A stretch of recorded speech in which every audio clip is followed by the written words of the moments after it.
cari kuih-kuih je. Cari kuih-kuih je. Tapi yang beli tu betul ke kuih? Kuih lah ni, kuih. Okey, saya nak beli kuih je. Kuih je tau. Kalau saya pula, saya nak beli air je. Sebab hari ni bernama dah bagi makanan kat kita. So jimat sikit hari ni. Ayam bakar ni nampak juicy lah. Lemak banyaknya lagi. Nak yang ni ke ni? Macam mana ni? Tak tahu nak pilih. Roti berlauk pun ada. Sedapnya.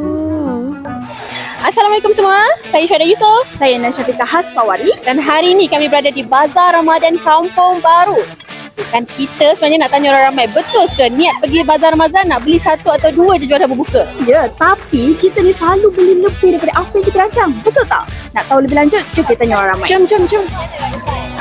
Dek, nak tanya sikit, hari ni niat datang ke Bazar Ramadan beli apa je? Niat awal datang? Beli murtabak. Murtabak, okey. Tapi yang tengok dalam plastik banyak tu apa?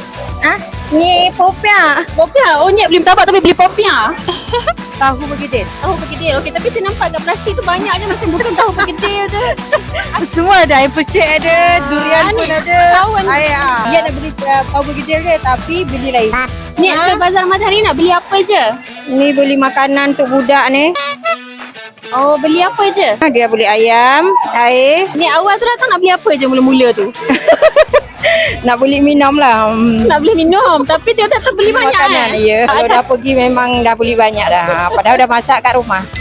Saya beli nasi kukus, lepas tu saya beli air Oreo, and then saya beli soto. Niat awal datang, orang cakap nak kat suasana tak ada nak beli hangat. Lepas tu tengok rambang mata pula.